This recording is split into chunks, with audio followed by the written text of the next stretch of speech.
Warm greetings from Jamaica. My name is Deborah Hickling Gordon. I'm a lecturer and a program coordinator in cultural and creative industries at the University of the West Indies, Mona in Jamaica, and I'm a UNESCO Cultural Expert Facility member and consultant. Hello, I am Stephanie Thomas Gilbert Roberts, a Jamaican consultant living in Brussels, Belgium. I work with Comedii, Culture and Media Agency Europe, AISBL, a nonprofit consultancy here. Deborah and I have been working together as part of a research team on an activity called Networks of Culture. We have developed a mapping methodology that is designed to be adaptable to culturally specific circumstances, specifically for cultural and creative ecosystems in the global south, and particularly those where early stages of cultural policy and where legislation continue to be contemplated, formulated, and elaborated. So earlier this year, Stephanie and I applied the methodology to the mapping of Kingston, Jamaica, a UNESCO Creative City of Music. It was culturally specific methodology for a project named Kingston Networks of Culture, or KNOC. In this presentation, we reference data produced from the KNOC mapping.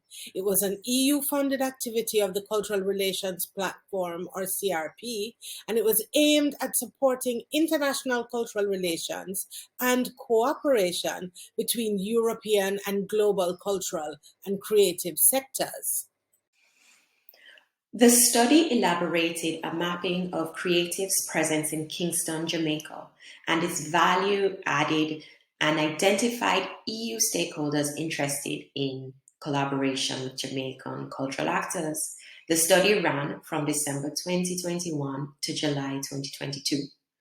This presentation will utilize data from the NOC database and case studies and expand its review of literature to examine more closely thematic intersections with implications for the discussion of Europe, cultural rights, and Caribbean cultural exchange. So Europe and the Caribbean region have a rather complicated history of cultural exchange. It's a history that involves the transatlantic trade of enslaved people and centuries of colonial rule. So against this backdrop of what has really been a problematic history, even as geopolitical tides have started to shift away from those models and towards more collaborative models of exchange, we've found that there's still a lack of research relating to cultural exchange within these emerging contexts. So we argue that it's important to foster understanding and to truly create an enabling environment for EU Caribbean cultural exchange through discussions and research around cultural rights. So this paper will open up that conversation with a focus on Kingston, Jamaica, and highlight key findings relating to the presence of creatives, pathways for access, and a discussion of EU stakeholders' interests in collaborating with Jamaican creatives. We acknowledge that there is an existing framework for cultural exchange between Europe and the Caribbean. We recognize that the EU-Jamaica collaborative framework extends well beyond notions of traditional trade in goods and services and includes collaboration such as artistic residencies, inclusion in international networks, and collaborations that exist in digital spaces. We highlight here the identification of culture as a key dimension in the EU-LAC partnership, built on the impressive cultural ties, assets, and expertise of countries in those regions.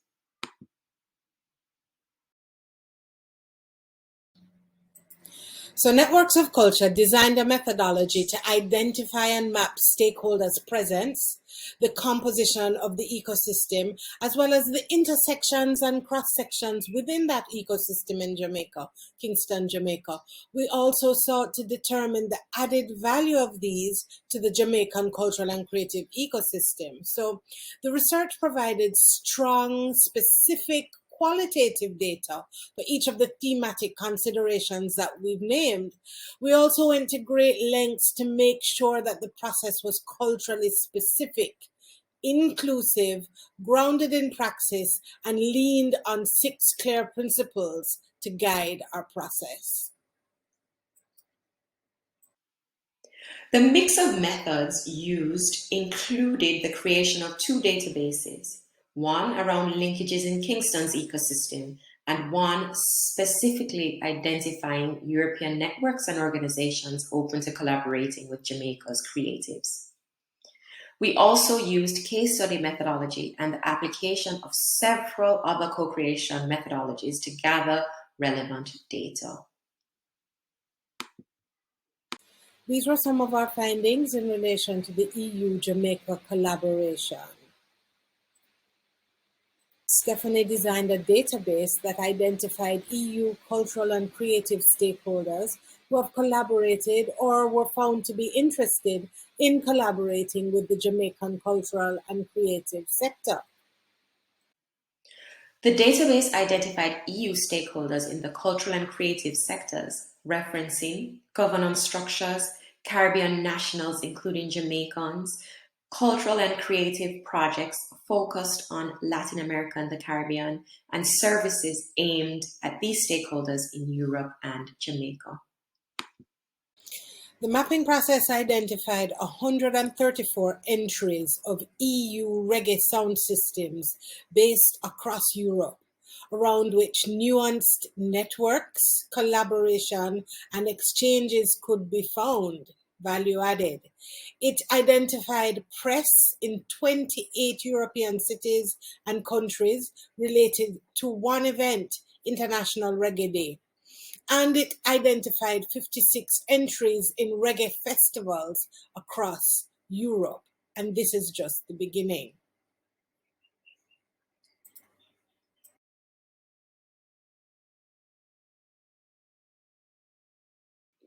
The mapping process established replicable database categories and entries for EU-Jamaican cultural exchange. It identified 427 entries of stakeholders in the EU cultural and creative sector, which with interest in exchanges and collaborative activities with Jamaican CC ecosystem, or who have already been in collaboration in the last 5 years.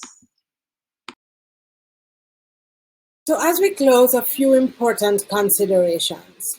The contribution of the Jamaican diaspora to culture was extensively discussed and put forward as an important contingency in cultural exchange pathways between the EU and Jamaica. Through the co-creation activities, we confirm that the role of the diaspora should be enhanced to better strengthen EU-Jamaica ties, and any programs considering this should include a mapping of organizations and networks that members of the diaspora engage with. This is really critical. We also confirmed that many diasporans have opted to return home for short or extended stays because of their desire to re-engage in the culture, which places them in a unique position in continuing to engage and influence their friends and family in the diaspora.